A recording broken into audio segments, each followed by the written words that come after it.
47 శ్లోకం 30. ఆత్మన్యేవాత్మనాత్మానం సృజేహన్యనుపాలయే ఆత్మమాయానుభావేన భూతేంద్రియ గుణాత్మనా. భౌతికత్వములను ఇంద్రియములను ప్రకృతి గుణములను కూడినట్టి ఆత్మమాయచే నాయందే నేను సృష్టి స్థితి లయ కార్యములను చేయుచుందును.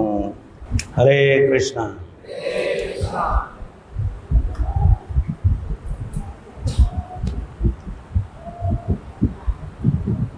భగవద్గీతలో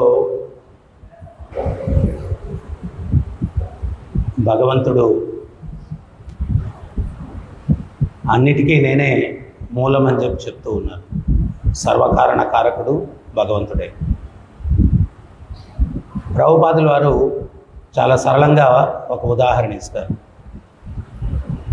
తండ్రి ఎవరు అని తెలుసుకోవాలంటే తల్లిని అడిగితే సరిపోతుంది. తల్లి ఈయన మీ తండ్రి అని చెప్తుంది. మనం రీసెర్చ్ ద్వారా తెలుసుకోవాలనుకుంటే బ్లడ్ గ్రూప్ మ్యాచ్ అయినోడి దగ్గరికి అంత నాన్న అని పోతే బాగోదు. సింపుల్ ప్రాసెస్ ఏంటి అంటే అమ్మని అడిగితే నాన్న ఎవరో చెప్తారు.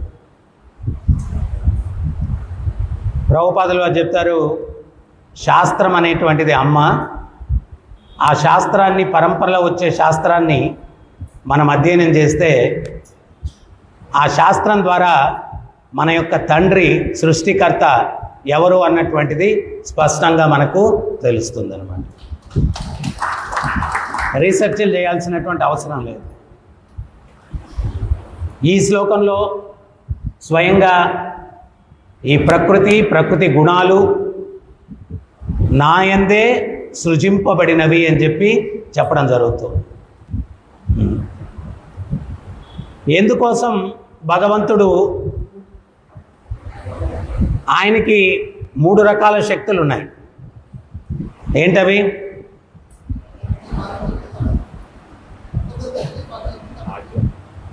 అంతర్గత శక్తి, బహిర్గత శక్తి, తటస్థ శక్తి. అంతర్గత శక్తి ఆధ్యాత్మిక జగత్తు, బహిర్గత శక్తి భౌతిక జగత్తు, తటస్థ శక్తి జీవుడు. మనం భౌతిక జగత్తులో ఉంటే నేను ఈ భౌతిక జగత్తుకు సంబంధించిన వాడిని అనుకుంటాం. ఆధ్యాత్మిక జగత్తులో ఉంటే నేను ఆధ్యాత్మిక జగత్తుకు సంబంధించిన వాడిని అనుకుంటాం. గుడిలో నుంచి బయటికి వెళ్తే నేను ప్రాపంచిక వ్యక్తిని అనుకుంటాం. గుడి లోపలికి వస్తే మహాభాగవతుడిని అనుకుంటాం. అవునా? బయటికి వెళ్ళిపోతే అసలు భక్తికి మనకు ఏం సంబంధమే లేనట్టు ఉంటుంది. మళ్ళీ లోపలికి వస్తే తటస్థ శక్తి ఇక్కడ ఉంటే ఇక్కడ, అక్కడ ఉంటే అక్కడ, మార్జినల్ పొటెన్సీ. ప్రభుపాదుల వారు ఉదాహరణ ఇస్తారు.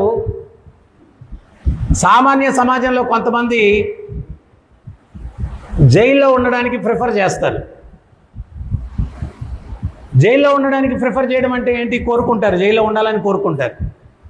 వాళ్ళేం నిజంగా కోరుకోరు. వాళ్ళ ప్రవర్తన ఎట్టుంటుందంటే వాళ్ళని జైల్లో పెడితే కానీ చక్కగా రారా అన్నట్టుగా ఉంటుంది వాళ్ళ ప్రవర్తన. అవునా కాదా? అంటే చట్టానికి విరుద్ధంగా నడుచుకునేటువంటి చైతన్యం వాళ్ళలో ఉంటుంది. ఆధ్యాత్మిక జగత్తు నిజమైనటువంటి సమాజము, భౌతిక జగత్తు వచ్చేసరికి దుర్గా, జైలు అని చెప్పారు. సో ఈ భౌతిక జగత్తులో ఉండే వాళ్ళందరూ కూడా జైల్లో ఎవరుంటారు? జెంటిల్మెన్స్ ఉంటారు కదా. అవునా? ఎవరుంటారు జైల్లో? క్రిమినల్స్. మరి ఈ భౌతిక జగత్తు దుర్గా అని చెప్తే ఈ దుర్గంలో మనందరం ఉన్నామంటే మనం ఎవరం? మనం క్రిమినల్స్. గొప్పగా చెప్పుకోండి మన ఐడెంటిటీ. ఏం సిగ్గుపడతారు? ఇప్పుడు జైల్లో ఉండేవాడు క్రిమినల్ అనిపించుకునేదానికి ఇష్టపడకపోయినా, మనం క్రిమినల్స్ అని చెప్పుకునేదానికి ఇష్టపడకపోయినా, కానీ ఎక్కడ ఉన్నారో దాన్ని బట్టి మనకొచ్చే టైటిల్ అదే. మనకొచ్చే టైటిల్ అదే. అయితే జైల్లో ఉన్నటువంటి వాళ్ళందరూ కూడా ఎప్పుడు బయటికి వెళ్ళిపోదామా అని చెప్పి ప్రయత్నం చేస్తూ ఉంటారు, అవునా కాదా?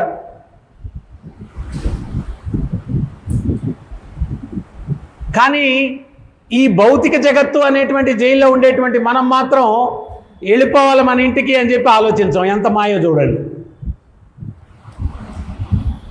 ఎంతమంది నిజంగా భగవంతుడిని సేవించి ఈ యొక్క దుఃఖాలయమైనటువంటి ఈ యొక్క జైలు నుంచి నేను బయటపడి మోక్షం పొంది భగవంతుడిని చేరుకోవాలా అనేటువంటి దృఢమైనటువంటి సంకల్పంతో ఎంతమంది ఉంటారు చెప్పండి? మనుష్యానాం సహస్రేషు, వేలాది మందిలో ఒక్కడు. ఆ ఒక్కడు ప్రయత్నం చేస్తే వాడిని లాగేసే వాళ్ళు ఉంటారు. మళ్ళా రే అప్పుడే భక్తి దేనికిరా? ప్రభుపాదుల వారు చక్కటి ఉదాహరణ ఇస్తారు. ఎండ్రక్కాయలు అమ్మేవాడు అవి బతికున్నా కానీ పారిపోతాయని ఏమి వాటి మీద ధ్యానం పెట్టడంట. ఆ బుట్టలో నుంచి అది ఎక్కడానికి ప్రయత్నిస్తూ ఉంటే వెనకాల నుంచి ఇంకోటి దాని కాళ్ళు పట్టుకుని లాగేస్తుంది అనమాట, రెండు పడిపోతాయి. ఇక్కడ పొరపాటున ఎవడన్నా భక్తి చేసుకొని భగవంతుని చేరుకోవాలా అని అనుకుంటే వాడిని 100 మంది ఉంటారు లాగేయడానికి. అప్పుడే దేనికిరా భక్తి, బలవాడువే, ఇంకా ఎంజాయ్ చేయాలరా. ఏంది ఎంజాయ్ చేసేది? ఏడుపులు తప్పిస్తే ఈ ప్రపంచంలో ఏముంది ఎంజాయ్ చేయడానికి? దుఃఖాలు తప్పిస్తే ఇంకేం లేవు ఎంజాయ్ చేయడానికి. ప్రభుపాదులు వారు చక్కటి ఉదాహరణ ఇచ్చారు. ఇక్కడ ఎంజాయ్మెంట్ ఏంటయ్యా? ఎవడో ఒకడు అరణ్యంలో పోతున్నాడంట, ఆ అరణ్యం వర్ణిస్తున్నాడంట. పచ్చిక బయళ్ళు చక్కగా ఉన్నాయి, పక్షుల కిలకిల రావాలు,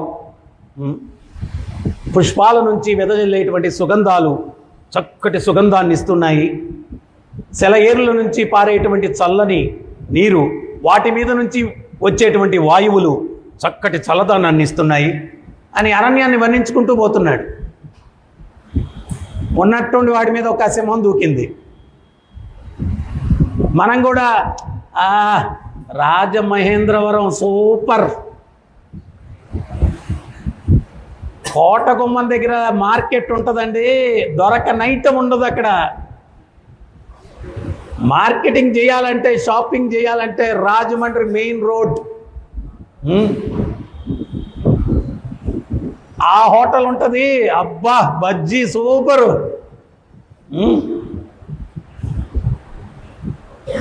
మనం ఇట్టా వర్ణించుకుంటా ఉంటే సింహం లాంటి ఫైనాన్షియల్ ప్రాబ్లం గుర్తొస్తుంది, మొత్తం దిగిపోద్ది. ఆరోగ్య ఇబ్బంది వస్తుంది, మొత్తం దిగిపోద్ది. ఈ సింహం దూకింది, వీడు అరణ్యాన్ని వర్ణించుకుంటూ ఉన్నాడు. సింహం దూకితే ఏం చేస్తారు? వెల్కమ్ సింహం వెల్కమ్ అంటారా? ఏం చేస్తారు? పరుగు. వీడు పరిగిస్తున్నాడు ప్రాణం కాపాడుకునేదానికి.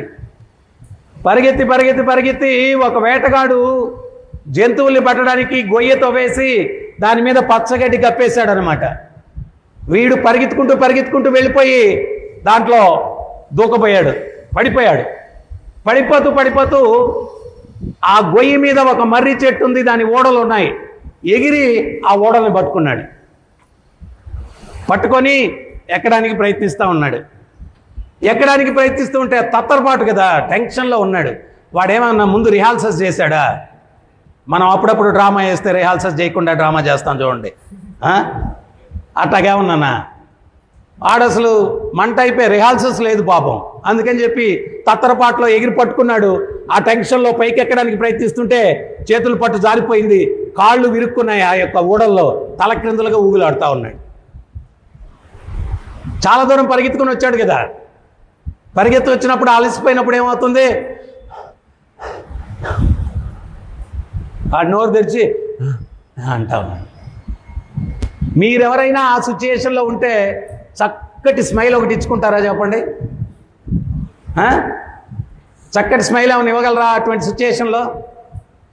ఒక్కరు కూడా. కానీ వాడు ఇచ్చాడంట, చక్కగా నవ్వుతున్నాడు అంటాడు. ఎట్లా నవ్వగలిగాడయ్యా వాడంటే, ఒక పక్క సింహం ఉంది, అటు ఇటు ఊగుతున్నాడు, ఇంకో పక్క పులి ఉంది, ఇంకో పక్క తోడేళ్ళు ఉన్నాయి. ఆ గొయ్యి లోపల చూస్తే నల్ల త్రాచులు ఉన్నాయి, బుసలు కొడుతున్నాయి. అటువంటి పరిస్థితిలో వీడు తలక్రిందులుగా అటు ఇటు ఊగుతూ అన్నాడంట. ఎట్లా అనగలిగయ్యాడయ్యా వీడు అంటే, ఆ యొక్క ఊడలకి వేలాడుతూ ఉంటే ఆ చెట్టు మీద తేనె తుట్టె ఒకటి ఉందంట.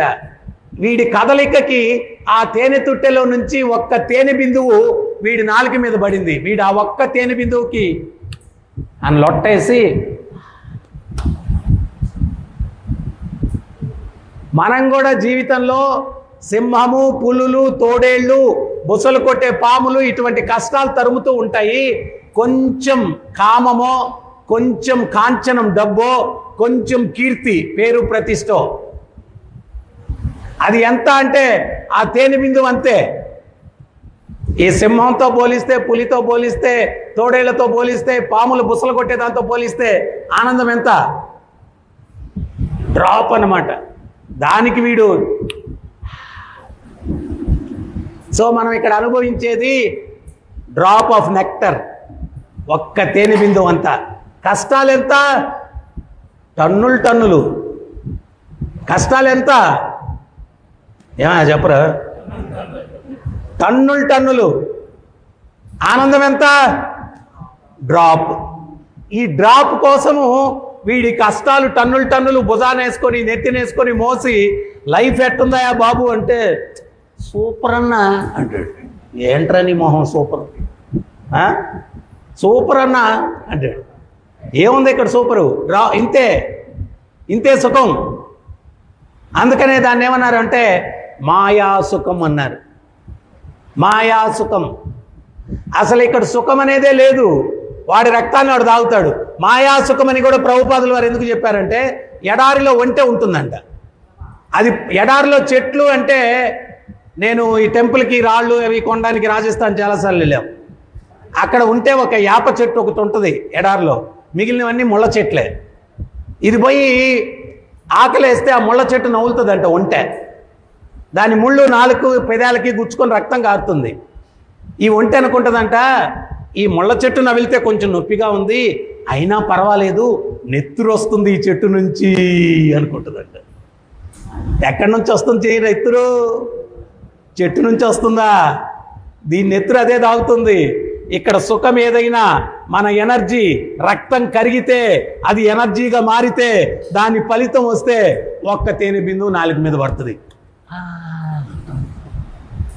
అంటే మన రక్తాన్ని రిఫైన్ చేసి మనం తాగుతున్నాం, అంతకు మించి ఇక్కడ ఇంకేం లేదు. మన రక్తాన్ని మనమే తాగుతూ అదే సుఖం అనుకుంటున్నాం. అందుకనే దీన్ని మాయా సుఖం అన్నారు. మాయా సుఖం. ఒకసారి లేపుదాం అందరినీ.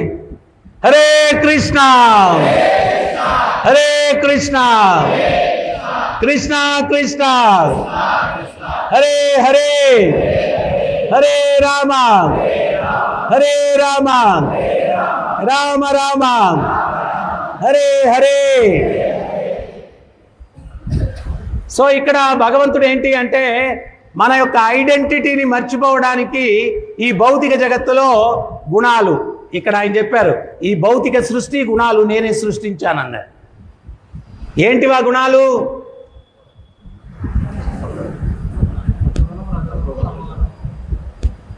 అంటే ఏదైనా చెప్పేటప్పుడు డౌట్ అనమాట. ఏమో చెప్పేస్తే అదో కాదో, ఒకవేళ చెప్పేస్తే తప్పని అయిపోద్ది ఆ అరే 20 సంవత్సరాలు అయిపోయింది, 30 సంవత్సరాలు అయిపోయింది, గుడి కట్టి 20 సంవత్సరాలు అయిపోయింది, ఈ సంవత్సరం రెండో దాన్ని ఏమంటారు 20th యానివర్సరీ, 20 సంవత్సరాల ఉత్సవాలు జరుపుకోవాలి మనం రేపు జన్మాష్టమి. ఇంకా మనం గుణాలు ఏంటయ్యా అంటే, పక్కనోడుకు నీ పడుతూ పొరపాటున ఏమైనా తప్పు చెప్పేస్తామని భయం. గట్టిగా చెప్పండి.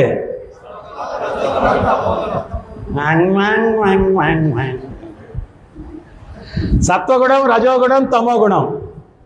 ఈ గుణాల యొక్క ప్రభావం ఏంటి? భగవద్గీతలో భగవంతుడు చెప్తున్నారు, ప్రకృతి క్రియమాణాని గుణై కర్మాణి సర్వసం అహంకార విమూఢాత్మ కర్తాహమితి మన్యతే. ఈ ప్రకృతి గుణాల వల్ల అహంకారం, అహం ఆకార. ఎవరయ్యా నువ్వు? నేను శ్యామ్. శ్యామ్ నువ్వు ఎప్పుడైనా చెప్పావా నువ్వెవరయ్యా అని అడిగితే నేను ఆత్మని అని చెప్పావా? ఇన్ని రోజుల నుంచి వస్తా అటు చెప్పకపోతే అట్ట పొరపాటున అట్ట చెప్పారు బయట పోయి, ఎవరయ్యా బాబు నువ్వు అంటే నేను ఆత్మ. వాడనుకుంటాడు ఇగిడేవుడు నాయన పిచ్చోడు. చెప్పకపోయినా మనం అర్థం చేసుకోవాలి. ఆధ్యాత్మిక మార్గంలో ఉన్నటువంటి వ్యక్తులు ఈ శరీరానికి నాకు అసలు సంబంధమే లేదు, ఈ శరీరం ఒక అద్దె ఇల్లు, టెంపరీగా దీంట్లో నివాసం ఉంటున్నా నేనెవరు అంటే నేను ఆత్మస్వరూపుణ్ణి. మరి మన తండ్రి ఎవరు? అహం బీజ ప్రాదపితః. మనందరినీ సృష్టించినటువంటి తండ్రి ఆ భగవంతుడు కృష్ణుడు. సో మనందరం కూడా ఆధ్యాత్మిక జగత్తులో ఆ భగవంతుడు మనల్ని సృష్టించాడు. మనకు కోరిక కలిగింది. ఏం కోరిక కలిగింది అంటే నేను స్వతంత్రంగా ఉండాలా. ఇప్పుడు కొందరు పిల్లలు పెద్ద అయిన తర్వాత పెళ్ళవంగానే వేరు కాపురం పెట్టాలంటారు. సో మనకు కూడా కోరిక కలిగింది, భగవంతుడితో సమానంగా నేను పోటీ పడాలా ఈ సృష్టిలో, నేను ప్రభు అవ్వాలా, నేను కంట్రోలర్ అవ్వాలా. ప్రభుపాదుల వారు అర్థమయ్యే రకంగా ఒక చిన్న ఉదాహరణ ఇస్తారు. అమ్మ వంట చేస్తూ ఉంటే పిల్లవాడు వెళ్ళి అమ్మ నేను వంట చేస్తానంటాడు. చిన్నపిల్లాడు వీడికి బాండలు ఎట్ట పట్టుకోవాలో తెలియదు, పొయ్యి ఎట్ట వెలిగించాలో తెలియదు. వాడిని వదిలిపెడితే మలమల కాగే నూనె నెత్తిన పోసుకుంటాడు. తల్లి వద్దంటది, వీడనడు, కింద పడి దొలుతాడు, ఏడుస్తాడు, నేను వంట చేయాలని. మనం కూడా అట్ట ఏడ్చామడ. నేను ఈ సృష్టిని నడిపించాలా. అప్పుడు తల్లి ఏం చేస్తుందంటే తిరణాలకు వెళ్ళినప్పుడు ఒక బుడ్డీలు సెట్ కొని ఉంటుంది. ఈడు ఏడుస్తాడని తెలుసు, ఎందుకంటే ఈమె కూడా ఏడ్చింది కదా చిన్నప్పుడు అనుభవంతో.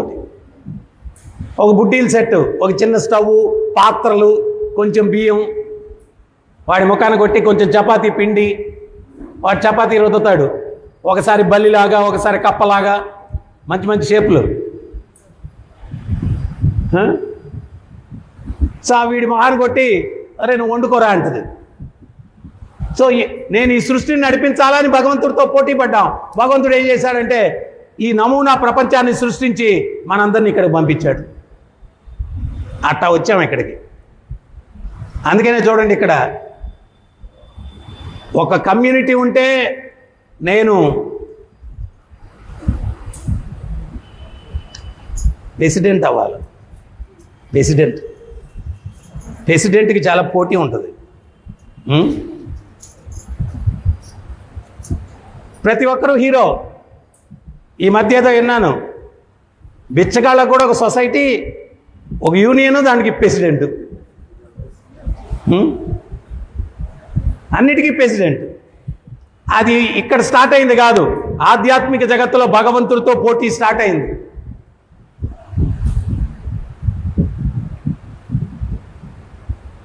సో ఎన్నో జన్మలుగా మనం నేను అధిపతి కావాలా, నేను ఈశ్వరుడు కావాలా, నేను కంట్రోలర్ కావాలా అని ప్రయత్నం చేసి చేసి చేసి దెబ్బలు తిని తిని తిని మాయాదేవి ఈ మోహంలో ఉన్నంత వరకు ఎట్టా ఆడుకుంటుందయ్యా అంటే ప్రభుపాదుల వారు చెప్తారు ఒక లెక్చర్లో, ఫుట్బాల్ గట్టిగా గాల్తో కొడితే ఎట్టబోద్ది పైకి, జుమ్ అని పోద్ది పైకి. ఎంత ఫోర్స్గా పైకి పోయిందో మళ్ళీ కిందకు పడుతుంది, మళ్ళీ ఎంత ఫోర్స్గా కింద పడిందో మళ్ళీ పైకి లేస్తుంది.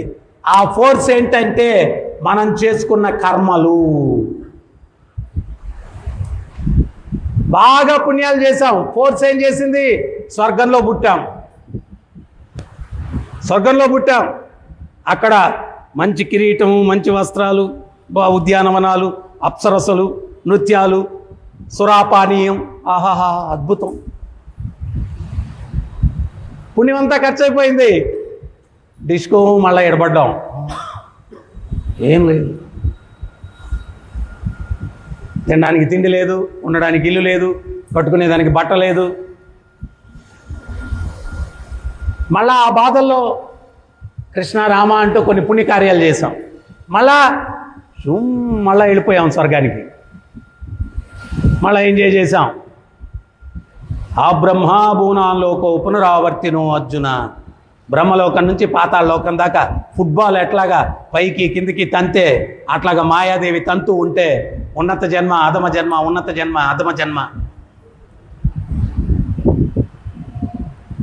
బాగుంటుంది అది. మీకు ఎంతమందికి స్వర్గానికి పోవాలనుకుంటున్నారు? మళ్ళా వచ్చేయాలండి,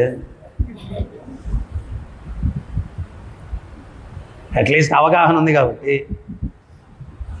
ఎంతమంది గోలోక బృందావనానికి వెళ్ళాలనుకుంటున్నారు? ఒక్క చేయి ఎత్తితే సగం పోవాలనుకున్నట్టు, 2 చేతులు ఎత్తితే పూర్తిగా వెళ్ళాలనుకున్నాడు. హరే కృష్ణ హరే కృష్ణ కృష్ణ కృష్ణ హరే హరే హరే రామ హరే రామ రామ రామ హరే హరే. చేతులు ఎత్తినంత సులభం ఆ గోలోక బృందావనానికి వెళ్ళడం అంటే. ఎన్నో జన్మలుగా మరకలు అంటించుకొని ఉన్నాం, ఎన్నో జన్మలుగా మరకలు అంటించుకొని ఉన్నాం. అవన్నీ కూడా కడుక్కోవాలా అంటే ఒక్కసారి చేతులు పైకెత్తి హరే కృష్ణ అంటే పోతుంది. ఎంతో తీవ్రతతోటి. ఇప్పుడు మనం కూడా బట్టల మీద చిన్న ధూళి అయితే ఉతికితే పోతుంది, మరకైందనుకోండి బ్రష్ పెట్టి రుద్దాల. మిషన్లో వేసినా కానీ పోవు. ఒక్కోసారి బట్ట చినిగిపోద్ది కానీ మరకపోదు, బట్ట చినిగిపోద్ది కానీ మరకపోదు. మన చైతన్యంలో ఉండే మరకలు ఏంటి అంటే కామ, క్రోధ, మోహ, లోభ, మద, మాత్సర్య. ఈ మరకలన్నీ పోవాలా అంటే చాలా తీవ్రమైనటువంటి సాధన చెయ్యాలా.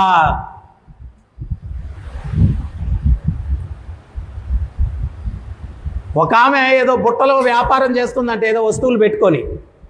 చీకటి పడిందంట. ఇంత ముందు రోజుల్లో ఎవరో పంచలో పడుకునేవాళ్ళు. ఆమె పంచలోకి వచ్చి అట్ట పడుకుంటే యజమానురాలు చూసిందంట. ఆడామె బయట పంచలో పనుకొని ఉంది. ఇంతకు ముందు రోజుల్లో రాత్రిపూట పులులు గిల్లులు అన్నీ కూడా తిరుగుతూ ఉండేటి. కొంచెం ఆమెకి ఆశ్రయం ఇద్దామని చెప్పి, అమ్మ నువ్వు లోపలికి వచ్చి పడుకో, ఉదయంతో వెళ్ళొచ్చు అని చెప్పిందంట. ఈమె ఆ బుట్ట తీసి సూర్యు మీద పెట్టిందంట, లోపలికి వచ్చి పడుకునింది. ఆ ఇండ్లు ఎవరి ఇల్లు అయ్యా అంటే పూల వ్యాపారం చేసే ఆమె ఇల్లు. ఈరోజు టెంపుల్ అంతా ఏం వాసన వస్తుంది?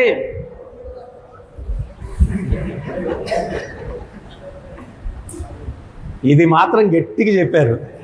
ఇందాక సత్వరజస్తమో గుణాల గురించి చెప్పలా, మామిడి పళ్ళ వాసన అనేది గట్టిగా చెప్పారు.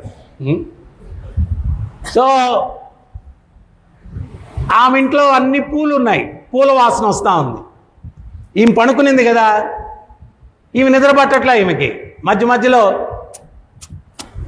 అని చెప్పేది లేచి కూర్చుంటా ఉంది.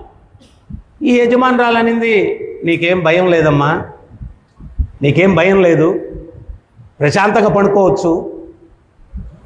సరేలేండి అని మళ్ళీ పడుకుంటుంది, మళ్ళీ లేస్తుంది, మళ్ళా అంటది. అసలు మీ ప్రాబ్లం ఏంటమ్మా, ఎందుకు ప్రశాంతంగా పడుకోవట్లేదు, నీకేం భయం లేదని చెప్తున్నా కానీ. అప్పుడు ఈమె, నా బుట్ట బయట ఉందండి అనేది. ఈమెనుకునింది బుట్టలో చాలా విలువైనవి ఉన్నాయేమో, అవి పోతాయని ఏమన్నా భయపడుతుందేమోనని చెప్పి, సరేనమ్మా బుట్ట లోపల తెచ్చి పెట్టుకోమ్మా అనిందంట. ఈమె బుట్ట తెచ్చి తల దగ్గర పెట్టుకొని దాని మీద తల పెట్టుకునింది. తల పెట్టుకున్న మరుక్షణం మంచి గురకబెట్టి నిద్రపోయి. ఈ యజమానురాలు లేచి చూసింది, ఆ బుట్ట తల కింద పెట్టుకోగానే చక్కటి నిద్ర వచ్చేసింది. ఈమెకి అసలు ఆ బుట్టలో ఏమున్నాయంటే ఎండు చేపలు ఉన్నాయి. ఆ వ్యాపారం ఎండు చేపల వ్యాపారము. ఈ పూల వాసనకి నిద్ర పట్టట్లేదు. ఆ ఎండు చేపల బుట్ట తెచ్చి తల కింద ఎప్పుడైతే పెట్టుకుందో చక్కటి నిద్ర వచ్చింది.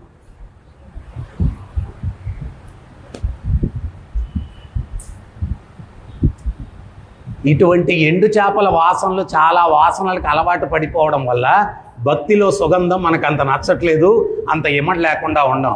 అందుకని అది కడుక్కోవాలా. అది కడగాల అంటే తీవ్రమైనటువంటి సాధన చేయాల. ఎంత తీవ్రతతోటి సాధన చేస్తారో అంత త్వరితంగా ఆ యొక్క దుర్గంధం పోతుంది.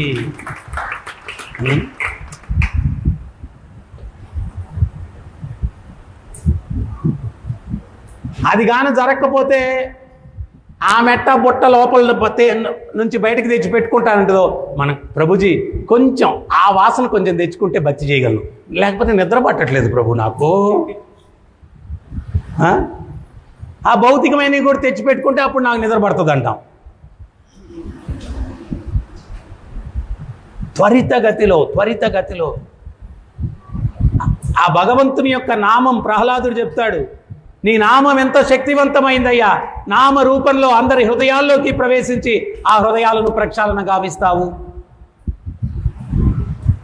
నెక్స్ట్ క్వశ్చన్, మనం చేసే నామం మన హృదయంలోకి వెళ్తుందా? మనం నామం చేసినప్పుడు హృదయంలో ఆల్రెడీ హౌస్ఫుల్, ప్రాపంచికమైనవన్నీ లోపల పెట్టేసుకొని ఉన్నాం, సరిగ్గా వినట్లేదు, హరే కృష్ణ అంటున్నాం. పక్కనున్నటువంటి బల్లికో కప్పకో ఏమన్నా మనం చెప్పింది వినిపిడి దానికి వినిపించి దానికి ఏమన్నా కొంచెం ఫలితం ఏమైనా దక్కుతుంది, పెద్దగా చెప్తే అది కూడా, లేకపోతే మనకేం అసలు ఫలితమే దక్కట్లేదు. కారణం ఏంటి అంటే అసలు మనం చెప్పేది హృదయంలోకి వెళ్ళట్లేదు, అంటే ధ్యానం పెట్టి మనం చేయట్లేదు నామాన్ని. నిజాయితీగా చెప్పండి, 108 చేసేటప్పుడు 108 ఉచ్చరించినప్పుడు 108లో ఎన్నిసార్లు స్పష్టంగా విన్నామో ఈ రోజు నుంచి పరిశీలన చేయండి. మరి వినకుండా నువ్వు చేసి దుర్గంధం పోవాలా, నువ్వు చేసే విధానం పోవాలన్నట్లేదు, రావాలన్నట్టుగా ఉంది, దుర్గంధం రావాలన్నట్టుగా ఉంది. సో సాధన ఎట్ట చేయాలంటే స్పష్టమైనటువంటి ఉచ్చారణ, హరే కృష్ణ హరే కృష్ణ కృష్ణ కృష్ణ హరే హరే హరే రామ హరే రామ రామ రామ హరే హరే.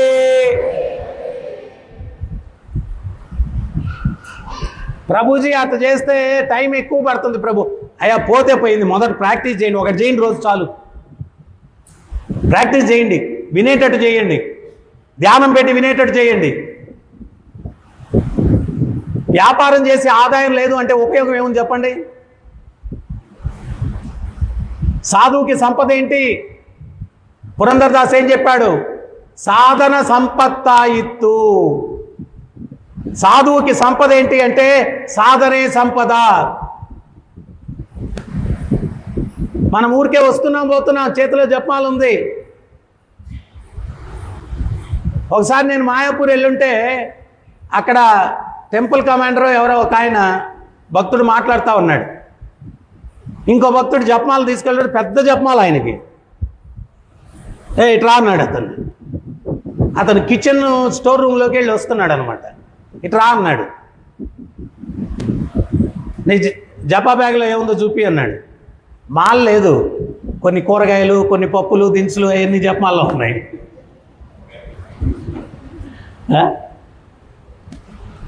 మాలే లేదు అసలు బ్యాగ్లో.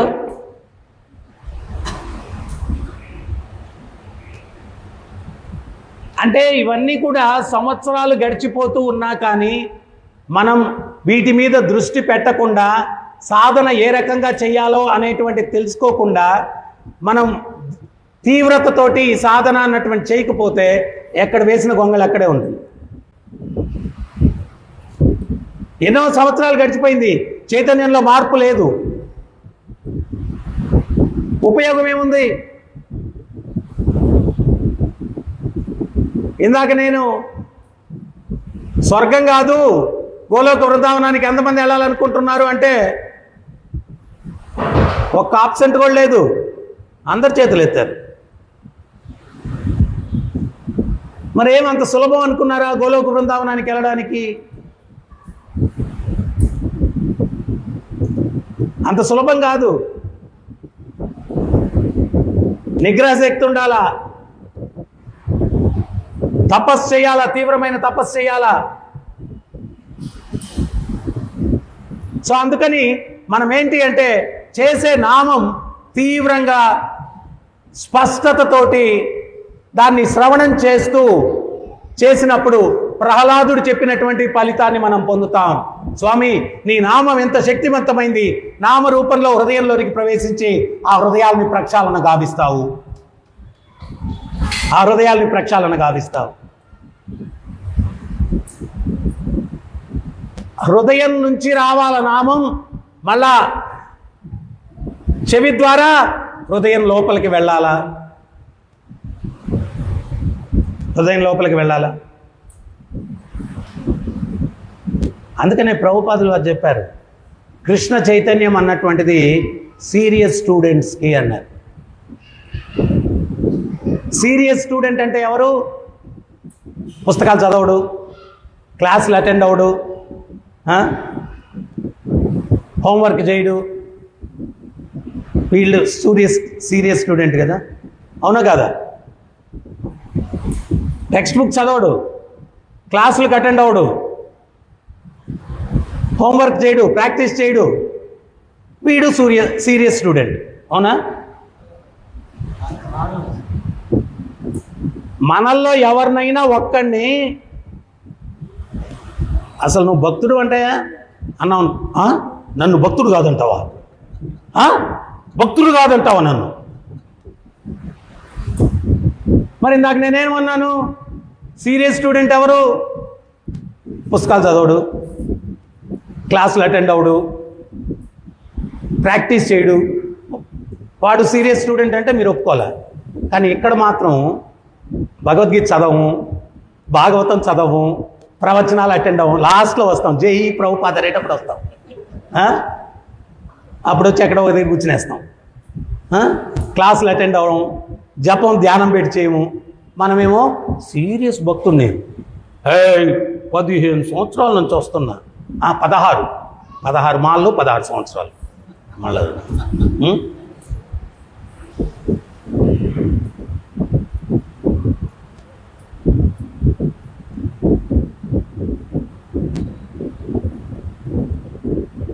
రోజులు ప్రభుపాదులు వారు చెప్తారు, రోజులు గడిచే కొంది సూర్యుడు అస్తమిస్తూ ఉదయిస్తూ మన ఆయుష్ను హరిస్తూ ఉన్నాడు. మనందరం ఊరేగింపులో ఉన్నాం. ఎక్కడికయ్యా అంటే పార్లమెంటుకో అసెంబ్లీకో కాదు ఊరేగింపు, కైలాస భూమికి. ఊరేగింపు ఎక్కడికి అంటే కైలాస భూమికి. సీరియస్నెస్ రావాలా, తీవ్రత రావాలా. లేకపోతే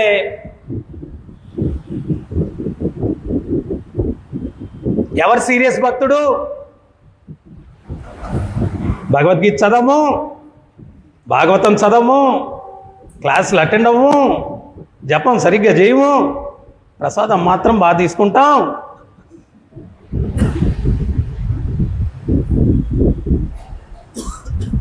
ఇవన్నీ చేయకపోతే ఇక్కడ శుద్ధి కలగదు, ఆత్మశుద్ధి కలగదు.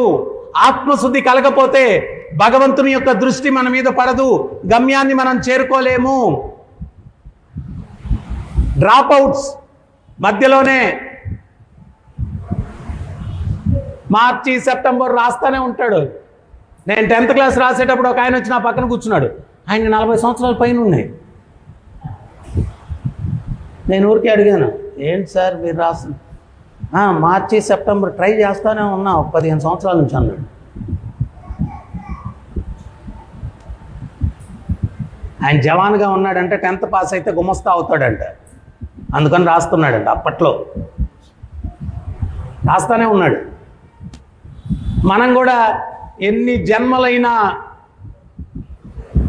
చేస్తూనే ఉంటాం భక్తి. పూర్వానికి ఎవడో పౌర్ణమి రోజు గంగలో స్నానం చేయడానికి వెళ్ళాడంట.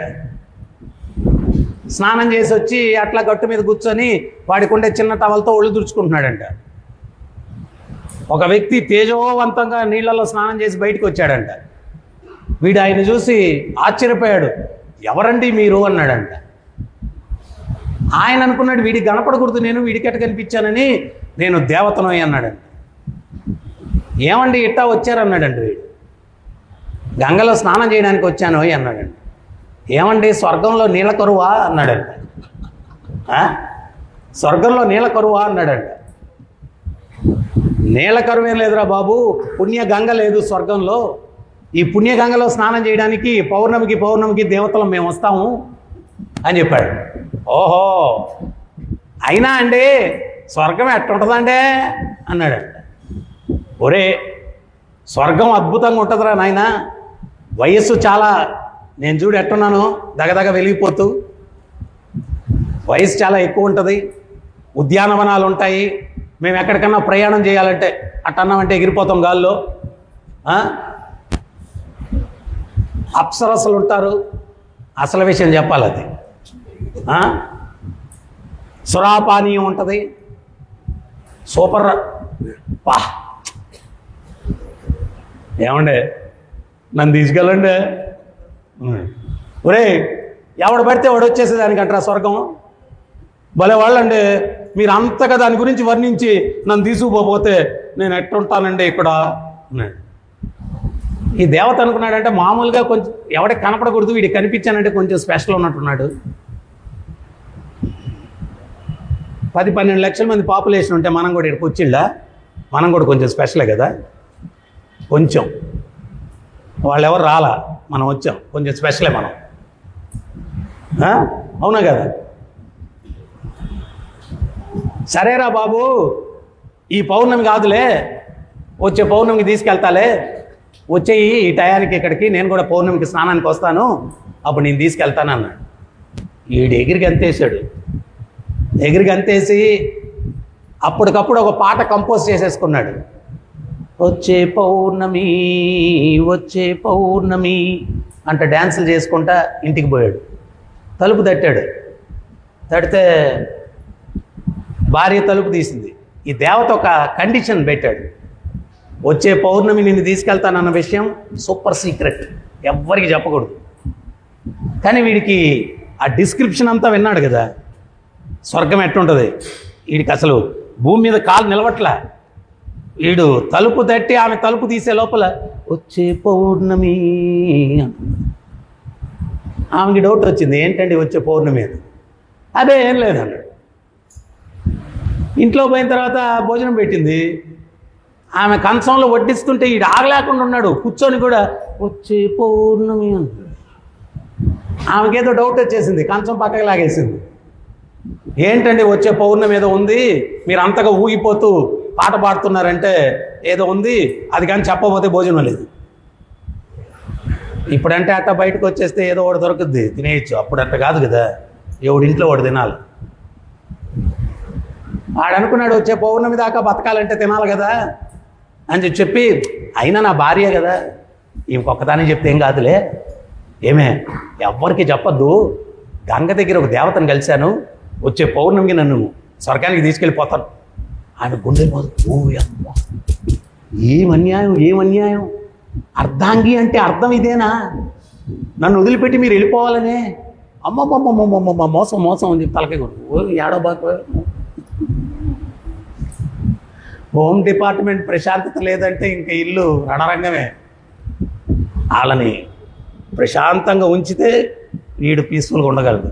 వచ్చే పౌర్ణమి దాకా ఉండాలి కదా నేనని, నువ్వేం వరి అవ్వద్దు, నువ్వు కూడా వచ్చేయి, నేను ఆయన తెచ్చిన పుష్ప విమానం ఎక్కంగా నువ్వు కూడా ఎక్కి టక్కని, ఇద్దరం వెళ్ళిపోతాం. ఈమెకి ఆ మాటతోటి ఆనందం వచ్చేసింది. ఈమెం చేసింది, పాట అందుకునింది. ఈమె పక్కింటి ఆమెతో మాట్లాడుతా వచ్చే పౌర్ణమి అంటుంది. ఈమె ఆ పక్కింటి ఆవిడ ఏంటండి వచ్చే పౌర్ణమి అని, అబ్బే ఏమి లేదులేండి. పెద్దోళ్ళకి సామెత చెప్తారు ఏంటంటే, రాజకోటలో రహస్యం భార్యకి చెప్తే ఈదిలో ఎలాడైపోద్దంట. మామూలుగా స్త్రీలు ఏంటంటే గొప్పలు చెప్పుకోవాలనుకుంటారు. ఇంట్లోకి టీవీ తెచ్చారనుకోండి, పక్కింటి ఆమె దగ్గరికి వెళ్ళి మీ టీవీ సైజ్ ఎంత అండి అంటారు. వీళ్ళ ఇంట్లో తెచ్చింది చెప్పరు మొదట. ఆ వంటది ఏదో సైజు చెప్తుంది. ఓ అంతేనా, మాది డబల్ సైజు, మా ఆయన నిన్నే తెచ్చాడండి.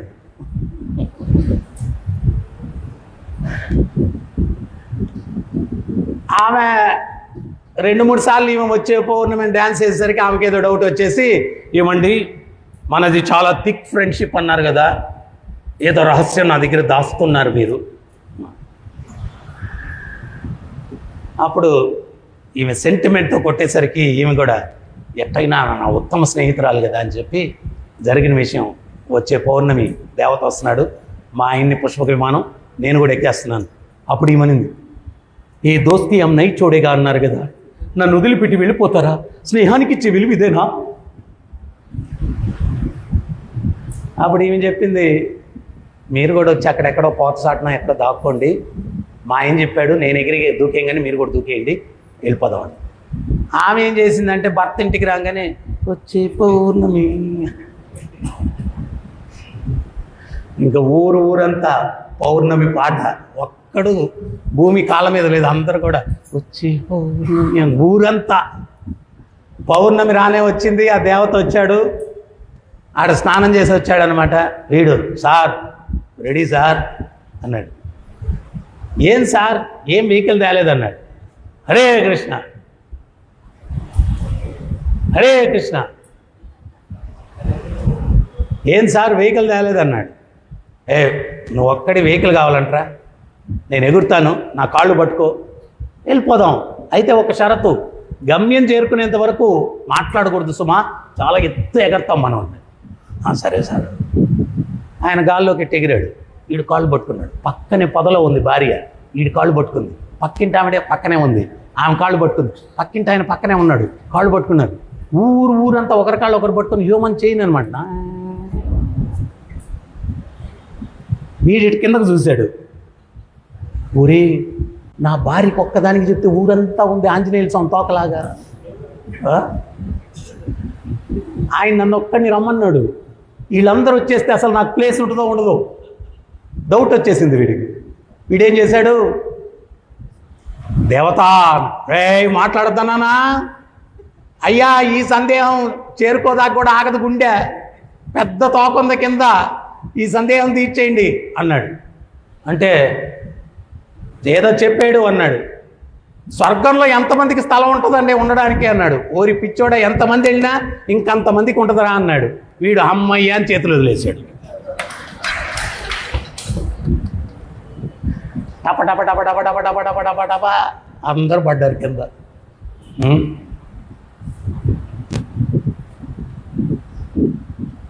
మీరట్ట సగంలో పడిపోవాలనుకుంటున్నారా, పూర్తి గమ్యాన్ని చేరుకోవాలనుకుంటున్నారా?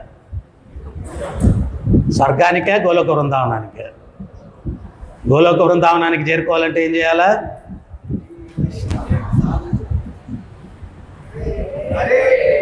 హరే కృష్ణ హరే కృష్ణ కృష్ణ కృష్ణ హరే హరే హరే రామ హరే రామ రామ రామ హరే హరే.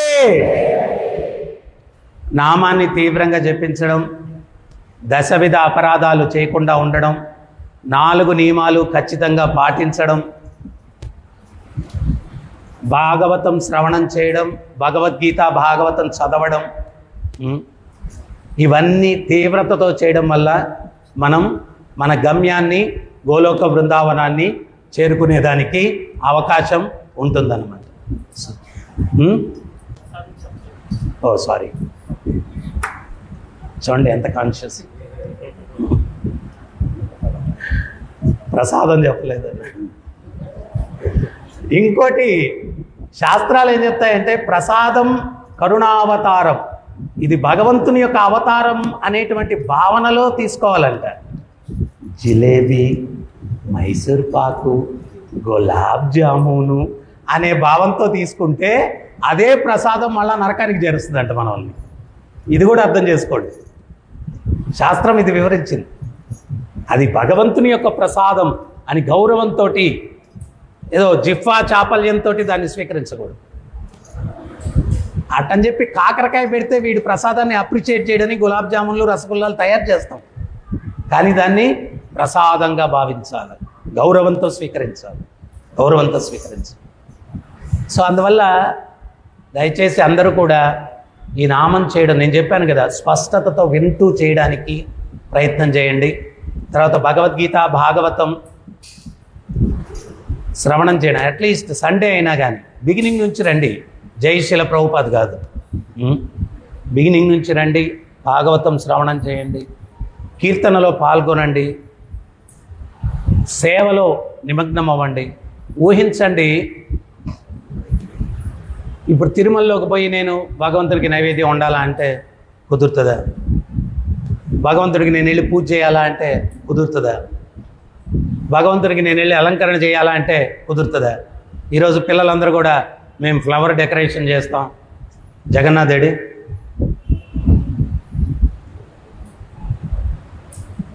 సీరియస్ స్టూడెంట్ ఏం సీరియస్ స్టూడెంట్ ఏం చేయాలా? పుస్తకాలు చదవకూడదు, క్లాసులు అటెండ్ అవ్వకూడదు,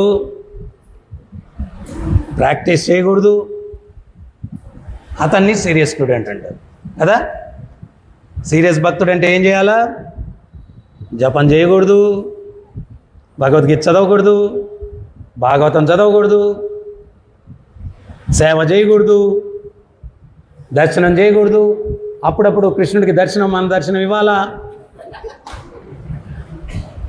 మన దర్శనం ఆయనకి ఇవ్వాలా, ఆయన దర్శనం మనం చేసాం. కృష్ణ వచ్చాను ఈరోజు, చూసుకున్నాను కొంచెం చూసుకో. ఆయన కదలలేడు కదా పాపం, మనం వచ్చి కరుణతో మన దర్శనం ఆయనకి ఇచ్చేసి. నేను నిన్న కూడా భాగవతంలో చెప్తూ ఉన్నాను, ఆధ్యాత్మిక చింతన అంటే, ఇప్పుడు ఆధ్యాత్మిక చింతనలో చాలామంది పర్సనాలిటీ డెవలప్మెంట్ అని కోర్సులు కండక్ట్ చేస్తుంటారు. పర్సనాలిటీ డెవలప్మెంట్ కాదు, పర్సనాలిటీ చేంజ్. భౌతిక చైతన్యం నుంచి ఆధ్యాత్మిక చైతన్యంలోకి మార్పు తెచ్చుకోవాలి. ఇది ఆధ్యాత్మిక చింతన. ఆ మార్పు తెచ్చుకున్నటువంటి వ్యక్తినే ద్విజుడు అంటారు, ట్వైస్ బార్న్. తల్లిదండ్రుల దగ్గర ఒక చైతన్యంతో పుట్టాడు, ఆధ్యాత్మిక చింతనలోకి వచ్చిన తర్వాత తన చైతన్యాన్ని కంప్లీట్గా మార్చుకొని అతను మళ్ళా జన్మెత్తించాడు, ద్విజుడు. సో అందుకని తీవ్రంగా ప్రయత్నం చేయండి, సీరియస్నెస్ పెంచుకోవాలా. సమయం అట్లా అయిపోతుంది, మళ్ళా రాదు. గతించిన కాలం మళ్ళా రాదు. సో అందుకని భక్తిలో తీవ్రతను పెంచుకునేదానికి, మన గమ్యాన్ని పూర్తిగా చేరుకునేదానికి మనం ప్రయత్నం చేయాలన్నమాట. తర్వాత ఈరోజు నేను ఇంకొక విషయాన్ని కూడా మీ అందరితోటి చర్చించాలనుకున్నాను. మామూలుగా ఏదన్నా ఒక ఆర్గనైజేషను 10 సంవత్సరాలైంది, 20 సంవత్సరాలైంది, ఏదో ఒక డెవలప్మెంట్ చేస్తూ ఉంటారు. బర్త్డేకి గిఫ్ట్లు ఇస్తూ ఉంటారు, అవునా? మరి రాధా గోపీనాథ్ ఈ మందిరం నిర్మాణం చేసి 20 సంవత్సరాలు అయింది. ఆయనకు కూడా మనం ఏదైనా గిఫ్ట్ ఇవ్వాలి కదా, ఇద్దామా వద్దా? హరే కృష్ణ హరే కృష్ణ కృష్ణ కృష్ణ హరే హరే, హరే రామ రామ రామ హరే హరే,